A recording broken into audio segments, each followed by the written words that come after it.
Jangan lupa subscribe di YouTube channel Metro TV News dan juga nyalakan notifikasinya. Pemirsa, penangkapan 16 tersangka terorisme kelompok NII ini menimbulkan pertanyaan, mengapa keanggotaan kelompok teroris ini bisa terus bertambah seiring dengan upaya deradikalisasi yang terus digalakkan oleh BNPT.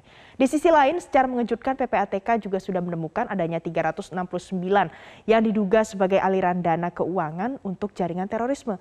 Berikut akan saya paparkan data untuk Anda dari berbagai sumber terkait dengan dugaan aliran dana untuk jaringan terorisme beserta dengan modus yang dilakukan. Pemirsa, di Indonesia sebenarnya kita memiliki landasan hukum, dasar hukum yang jelas terkait dengan bagaimana adanya larangan untuk melakukan dan juga harus melakukan pencegahan dan pemberantasan tindak pidana pendanaan terorisme atau TPPT. Jadi ini jelas diatur di dalam undang-undang negara kita, yakni tertera di dalam Undang-Undang Nomor 9 Tahun 2013. Jadi segala bentuk dan juga upaya terkait dengan pendanaan terorisme ini adalah melanggar hukum dan tentunya bisa ditindak oleh aparat penegak hukum di Indonesia. Selanjutnya kita lihat dari landasan hukum yang sudah kita miliki ini, ternyata masih banyak saja pemirsa, ada beragam bentuk modus pendanaan terorisme yang bisa kita temukan di Indonesia. Salah satunya adalah melalui yayasan. Yayasan yang digunakan oleh oknum-oknum dan juga jaringan teroris ini, misalnya satu, penyalahgunaan yayasan lokal tidak terdaftar. Sebagai contoh misalnya kalau Anda melihat ada kotak amal yang menjadi salah satu modus pendanaan terorisme, jika tidak ada angka ataupun nomor registrasi yang terdaftar, ini tandanya adalah yayasan yang tidak terdaftar dan disalahgunakan oleh jaringan teroris. Kemudian, terduga teroris bersembunyi di yayasan yang terdaftar. Kalau tadi tidak terdaftar, yang kali ini adalah terdaftar. Bahkan di belakangnya masih ada saja jaringan teroris yang bersembunyi di baliknya. Yang ketiga, yayasan panti asuhan dijadikan cara menyembunyikan aktivitas teroris. Bahkan ada banyak bentuk-bentuk yayasan lainnya yang tentunya bisa menjadi kedok dari aksi teroris yang dilakukan di Indonesia. Selanjutnya pemirsa, kita lihat lagi. Tadi sudah kita bahas terkait dengan modus pendanaan. Kemudian sekarang bagaimana dengan modus tindak pidana pendanaan terorisme? Nah, jadi ada banyak cara yang digunakan oleh jaringan teroris ini untuk menghimpun dana yang nantinya digunakan untuk melakukan aksinya. Pertama, hasil sumbangan atau donasi. Ini juga sempat disampaikan sebelumnya baik oleh PPATK dan juga BNPT bahwa ternyata melakukan penggalangan donasi adalah salah satu cara yang banyak dilakukan karena masyarakat Indonesia yang dinilai sukarelawan dan kemudian ringan tangan untuk memberi. Ada juga penyalahgunaan dana yayasan seperti yang sudah kita bahas sebelumnya. Kemudian ada tindak kriminal. Tindakan kriminal ini adalah salah satu modus yang kerap kali digunakan oleh jaringan terorisme. Kalau menurut data yang disampaikan oleh Humas PPATK di tahun 2018 silam, dulu di tahun 2015 tindakan kriminal ini masih banyak dilakukan. Misalnya adalah melakukan perampokan. Nah, saat-saat ini mengalami perubahan modus penghimpunan dana, mulai dari melakukan galang dana dari media sosial dan lebih terstruktur dan juga persuasif. Dan yang terakhir adalah kegiatan usaha ataupun bisnis. Masih ingatkah Anda November 2021 ada bisnis yang terungkap terkait dengan ladang kurma yang ternyata digunakan untuk mendanai aksi teroris. Ada juga dulu tahun 2010-2011 aksi jual beli narkoba digunakan untuk pendanaan jaringan terorisme. Selanjutnya pemirsa, kita lihat lagi. Yang terakhir adalah strategi dan upaya pemberantasan tindak pidana pendanaan terorisme. Terakhir, Presiden Joko Widodo menyampaikan arahan penting bahwa kita dan juga selain masyarakat juga ada beberapa lembaga dan kementerian harus bersinergi bersama-sama untuk menangkal pemberantasan tindak pidana pendanaan terorisme. Yang diinstruksikan Jokowi adalah harus menitik beratkan pada unit intelijen finansial dan juga transformasi digital. Karena di era digital saat ini bagaimana pemerintah tidak melakukan transformasi jika seandainya modus-modus yang dilakukan juga senantiasa berubah. Kemudian kerjasama PPATK dan kementerian lembaga, dan yang terakhir adalah pelayanan digital dan integrasi secara real time. Ini sempat disampaikan oleh Jokowi di depan menteri dan juga pejabat pemerintah lainnya, dan tentunya kita berharap dengan harapan ini, dengan arahan ini bisa menjadi salah satu strategi dan juga upaya yang benar-benar efektif bagi pemerintah supaya tidak ada lagi dana-dana yang kemudian miss dan bisa digunakan untuk pendanaan aksi terorisme. Lalu bagaimana BNPT menanggapi adanya temuan aliran dana untuk jaringan terorisme ini? Kita sudah terhubung dengan Komjen Pol Boy Rafli Amar, Kepala BNPT melalui sambungan Zoom pemirsa. Selamat pagi Pak Boy, salam sehat. Selamat pagi, salam sehat selalu. Pak Boy, dari modus-modus baru yang kemudian dilakukan oleh oknum jaringan terorisme ini, apa modus baru yang mungkin dilakukan dan harus dikenali oleh masyarakat saat ini? Ya, memang berbagai macam kegiatan yang dilakukan oleh individu ataupun korporasi yang harus kita waspadai atau yang kita sebut sebagai sebuah emerging threat ya. Jadi hal ini bisa saja berkaitan dengan penggunaan lembaga jasa keuangan resmi melalui kegiatan-kegiatan resmi, melalui kegiatan perdagangan. Namun demikian ujungnya uang itu adalah bagian dari aliran yang diberikan kepada jaringan kelompok terorisme. Oleh karena itu memang kerjasama sinergi di antara Komite Tindak Pidana Pencucian Uang yang tentunya saat ini dipimpin oleh Bapak Menko Polhukam menjadi bagian yang penting dalam penerapan Undang-Undang Nomor 9 Tahun 2013 tentang pencegahan pendanaan terorisme. Baik Pak Boy. Nah Pak Boy, selanjutnya nanti saya akan ajak kita juga bicara terkait dengan ada muncul kecemasan baru di kalangan masyarakat, mungkin dana investasi ilegal, aset kripto ini bisa jadi salah satu modus yang digunakan jaringan teroris untuk menghimpun dana. Tapi jangan dijawab sekarang dulu karena pemirsa jangan kemana-mana, seusai jeda pariwara kita akan bahas ini kembali dengan Kepala BNPT. Tetaplah bersama kami. Terima kasih Anda masih bersama kami dalam Metro Pagi Prime Time. Kita akan lanjutkan kembali soal dialog terkait dengan pendanaan terorisme dengan Komjen Pol Boy Rafli Amar, Kepala BNPT. Pak Boy, kalau kita bicara soal kecemasan baru masyarakat, mungkinkah ada indikasi terkait dengan penggunaan aset kripto, kemudian uang hasil opsi biner, ataupun investasi ilegal lainnya, ini ternyata dimanfaatkan oleh jaringan teroris? Mungkinkah seperti itu, Pak? Ya, memang Komite Pencegahan Pendanaan Terorisme ini itu adalah termasuk melakukan langkah-langkah monitoring ya terhadap penggunaan platform dalam penyelenggaraan tata kelola keuangan atau proses pengumpulan dana masyarakat.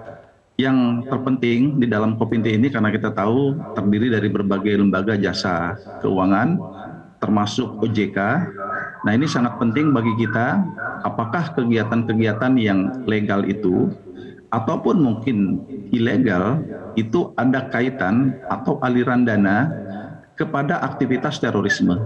Jadi proses follow the money-nya itu yang harus kita ikuti, kita cermati, dan kemudian juga dikombinasi dari hasil analisis transaksi yang mencurigakan itu, kemudian dilanjutkan dengan langkah-langkah penyelidikan yang bersifat konvensional untuk menemukan bukti apakah ada kaitan langsung dengan jaringan terorisme. Oke. Demikian. Pak Boy, kalau sejauh ini bagaimana kewenangan yang sudah dimiliki oleh PPATK untuk bisa mampu melacak dana-dana yang kemudian berujung di dompet para teroris ini, Pak? Ya, kita tahu bahwa PPATK dengan tugasnya melakukan proses analisis ya terhadap adanya dugaan transaksi yang mencurigakan. Nah, dengan tim atau komite yang terdiri dari berbagai kementerian lembaga, maka proses sinergi yang telah berjalan selama ini sudah dirasakan sangat efektif.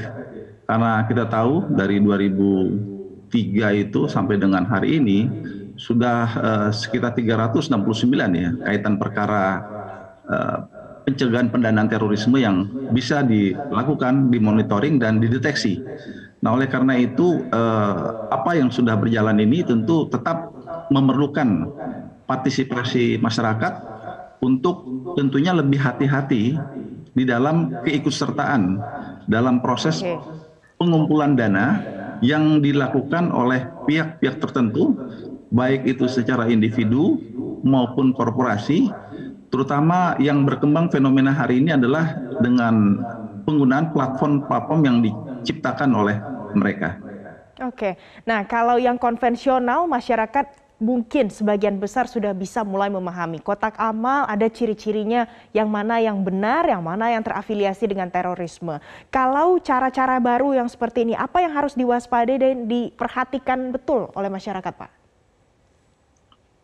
Kita harus tahu tentu proses investasi uang yang kita tanamkan itu dalam kegiatan tersebut tentu background dari bisnisnya apa, dan kemudian siapa pengelolanya, dan kemudian mekanisme dari proses pemberian keuntungannya itu seperti apa. Ini juga sangat penting bagi kita. Oleh karena itu juga yang harus diketahui apakah lembaga-lembaga ini memiliki perizinan resmi dari lembaga yang terkait di pemerintahan kita. Seperti misalkan kaitan masalah peran daripada Bapepti misalkan. Oleh karena itu ini sangat penting agar masyarakat jangan sampai dalam istilahnya itu membeli kucing dalam karung ya. Karena tidak tahu kemudian hanya tergiur dengan proses keuntungan yang begitu besar, tetapi ternyata dalam pengelolaan uang masyarakat ini dilakukan untuk tujuan-tujuan yang antara lain bisa saja tujuan yang melanggar hukum, termasuk berkaitan dengan pendanaan terorisme. Baik, jadi harus diperhatikan betul sebelum melakukan investasi ataupun menaruh dana begitu ya Pak. Nah Pak Boy, yang salah satu isu lagi yang kemudian jadi perhatian masyarakat adalah soal NII. Sejauh ini bagaimana laporan perkembangan lebih lanjut terkait dengan aksi yang mungkin bisa jadi akan dilakukan oleh NII Pak? Ya, salah satu kalau kami istilahkan radikalisme terorisme ini adalah seperti virus yang berkembang dalam masyarakat, itu tentu bisa menular kepada berbagai pihak, bisa jadi tanpa terasa. Jadi oleh karenanya kami selalu mengingatkan kewaspadaan akan penyebarluasan virus radikal terorisme yang berlangsung di tengah-tengah masyarakat. Banyak motif kegiatan-kegiatan yang dilakukan oleh jaringan terorisme yang ada, baik global maupun lokal. Nah, oleh karena itu salah satu mereka ini kan adalah berkaitan motif politik. Kalau NII berarti berkaitan dengan pendirian negara Islam. Nah, oleh karena itu perlu kita memberikan penyadaran kepada masyarakat bahwa tetaplah kita teguh kepada konsensus kebangsaan kita atau 4 pilar kebangsaan kita yang menjadi acuan kita bersama, yaitu kita adalah negara yang lahir dan telah memiliki Undang-Undang Dasar 1945, ideologi kita adalah negara ideologi Pancasila, kemudian semboyan negara kita adalah Bhinneka Tunggal Ika, dan bentuk negara kita adalah Negara Kesatuan Republik Indonesia.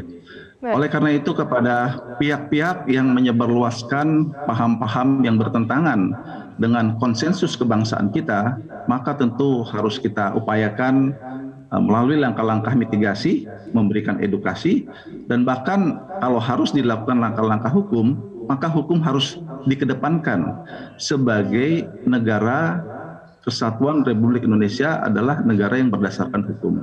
Demikian. Baik.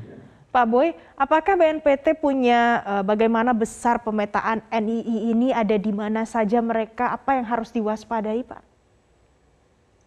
Ya memang ada pernah terjadi dan saat ini juga proses itu sedang berjalan di berbagai provinsi yang ada. Ya, jadi oleh karena itu kami mengedepankan pendekatan tugas-tugas di bidang intelijen dalam rangka mendeteksi ini.